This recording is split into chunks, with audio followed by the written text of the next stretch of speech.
नमस्ते प्यारे बच्चों, स्वागत है आपका रामरूप शर्मा चैनल पर। और मैं हूं रामरूप शर्मा। और आज जो वीडियो की बारी है वो 10th क्लास के बच्चों के लिए है, 10th क्लास के स्टूडेंट के लिए है। हालांकि ये बातें मैंने सर्कुलर में पहले भी कई बारी बताई हुई हैं, कुछ इनमें से बातें बताई हुई है, लेकिन क्योंकि अब तो एग्जाम की डेट ही आ गई है, 26 अप्रैल से आपके एग्जाम है। तो बच्चों, सबसे पहले तो मैं आपको एक सलाह देना चाहता हूं कि रिलैक्स मत हो जाना। बस आप इतना रिलैक्स हो सकते हैं कि आप चैप्टर को जहां 3 दिन रिवीजन के लिए दे रहे थे वहां पर 5 दिन दे सकते हैं, लेकिन रिलैक्स पढ़ाई में कभी नहीं होना है। चैलेंज ऑलवेज बना रहता है। 14 क्वेश्चन है, लेकिन वो 14 क्वेश्चन क्या, 4 क्वेश्चन भी आए तो चैलेंज चैलेंज ही होता है, एग्जाम एग्जाम ही होता है। सब्जेक्टिव पेपर होगा, अगर आधा नंबर भी एक क्वेश्चन से कटता है तो बच्चे 7 नंबर यहां पर एज इट इज चले जाते हैं, सही होने के बावजूद भी। डरा नहीं रहा हूं मैं आपको अलर्ट कर रहा हूं। चलिए, आज मैं आपके मैथमेटिक्स के पेपर का 100% पूरा एनालिसिस करके दिखाता हूं, क्योंकि अगर प्लानिंग से करेंगे बच्चे तो मार्क्स आपके ज्यादा आएंगे। अच्छी पढ़ाई करना एक बात है और अच्छे नंबर लाना दूसरी बात है।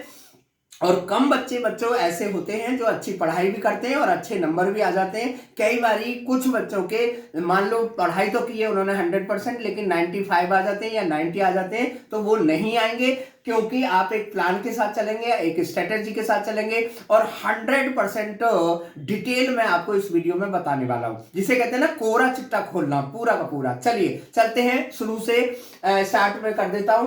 तो मैथमेटिक्स की बात मैं बच्चों कर रहा हूं, क्लास 10th का, सीबीएसई बोर्ड का या जिस भी बोर्ड का जिनमें ये चैप्टर्स हैं, ठीक है ना। और मैंने टॉपिक जो रखा है, पूरी जानकारी मैंने आपको बता दिया, 100% एनालिसिस, और इस तरीके से आपको आएगा पेपर, ये मैं आपको बताना चाहता हूं। चलिए शुरू कर देता हूं मैं सबसे पहले पॉइंट से। सबसे पहला जो पॉइंट है वो मैं यहां पर बता रहा हूं बच्चों कि किस चैप्टर से कितने क्वेश्चन आएंगे, और 2 नंबर के किस चैप्टर से आएंगे, 3 नंबर के किस चैप्टर से आएंगे, और 4 नंबर के किस चैप्टर से आएंगे, और केस स्टडी के क्वेश्चन किस चैप्टर से आएंगे, ठीक है ना। चलिए शुरू करते हैं। तो क्वाड्रेटिक जो इक्वेशन है, जिसका चैप्टर का नंबर है 4, उससे 4 नंबर के 2 क्वेश्चन आने के पूरे पूरे चांस है। एक क्वेश्चन 2 नंबर का और दूसरा क्वेश्चन भी 2 नंबर का, और नंबर ऑफ क्वेश्चन यानी कि हो गए 2। दूसरा जो चैप्टर है वो है एपी अरिथमेटिक प्रोग्रेशन, बहुत ही इंपॉर्टेंट चैप्टर है, आपको पता होगा। एपी जो है चैप्टर का नंबर 5 है। एनसीईआरटी की बुक की बात कर रहा हूं बच्चे, अगर आप कोई दूसरी बुक यूज कर रहे हैं तो चैप्टर का नंबर कुछ भी हो सकता है। और इसमें से 6 मार्क का क्वेश्चन आएगा, और 6 मार्क के क्वेश्चन आएंगे, 2 क्वेश्चन आएंगे, एक क्वेश्चन 2 नंबर का आएगा और एक क्वेश्चन 4 नंबर का आएगा, यानी कि टोटल नंबर ऑफ क्वेश्चन जो है आपके हो जाएंगे 2। और इन दोनों चैप्टर्स को हम अलजेब्रा कहते हैं। तो यानी कि आप ऐसे कह सकते हैं कि अलजेब्रा जो आएगा हमारा 10 मार्क्स का यहां पर बोर्ड के टर्म 2 में आएगा। अगला जो चैप्टर है सॉरी, वो है एप्लीकेशन ऑफ ट्रिग्नोमेट्री, जिसका चैप्टर का नंबर 9 है। वहां से छोटा सा चैप्टर है, एक ही एक्सरसाइज है, 15-16 क्वेश्चन टोटल ही है, 4-5 एग्जाम्पल है, लगभग उन्हीं में से क्वेश्चन आ जाएंगे।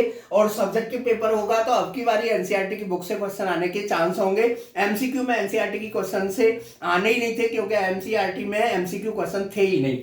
चलिए जी, तो यहां से ये जो चैप्टर है इसकी वेटेज 7 मार्क्स की है, एक क्वेश्चन 3 मार्क का और एक क्वेश्चन 4 मार्क का, क्योंकि यहां तो 2 मार्क का क्वेश्चन तो बनता ही नहीं है, और 2 क्वेश्चन यहां पर टोटल आएंगे।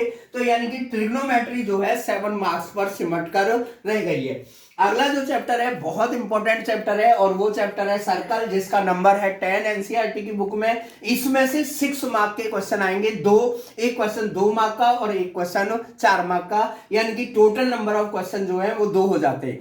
नेक्स्ट चैप्टर है चैप्टर नंबर 11 कंस्ट्रक्शन। सीधी सी बात है, एक क्वेश्चन आने वाला है और 3 नंबर का एक क्वेश्चन आने वाला है। यहां पर बच्चों ध्यान रखना है आपको, स्टेप ऑफ कंस्ट्रक्शन आपको उसी केस में लिखना है जब क्वेश्चन में लिखा हुआ हो। अगर क्वेश्चन में वेरिफिकेशन लिखा हुआ हो तो ध्यान रखना है कि वेरिफिकेशन का मतलब स्टेप ऑफ कंस्ट्रक्शन नहीं है, शॉर्ट में लिखना है। अगला जो क्वेश्चन है, बड़ा चैप्टर जो है वो है सरफेस एरिया एंड वॉल्यूम, लेकिन ये भी केवल 6 मार्क का है, यानी कि एक क्वेश्चन 2 नंबर का और एक क्वेश्चन 4 नंबर का। और फिर है स्टैट, सबसे बड़ा चैप्टर कह सकते हैं, ये जो है 8 नंबर का है। तो ये मजे आ गए बच्चों आप लोगों के लिए, क्योंकि यहां पर जो है छोटे छोटे क्वेश्चन आएंगे और तीन क्वेश्चन आने वाले हैं यहाँ पर, एक 2 नंबर का, एक 3 नंबर का, एक 3 नंबर का। बहुत सीधी सी बात हो जाती है। एक क्वेश्चन मीन का भी आएगा, एक मीडियन का भी आएगा और एक मोड का भी आएगा। मिसिंग फ्रीक्वेंसीज के क्वेश्चन आने के पूरे पूरे चांस हैं। यानी कि टोटल जो आपके क्वेश्चन है वो 14 हो जाएंगे और जो टोटल चैप्टर है वो आपके 7 है। पेपर का पैटर्न जल्दी से बता देता हूं बच्चों। पेपर के पैटर्न में पहला जो सेक्शन होगा, ए सेक्शन, उसमें 6 क्वेश्चन होंगे। हर एक क्वेश्चन 2 मार्क का होगा, यानी कि 12 मार्क्स सेक्शन ए की वेटेज हो जाएगी। सेक्शन जो बी है उसमें 4 क्वेश्चन होंगे और 3 नंबर का एक क्वेश्चन होगा, यानी कि इसकी वेटेज भी इक्वली हो गई 12 मार्क्स।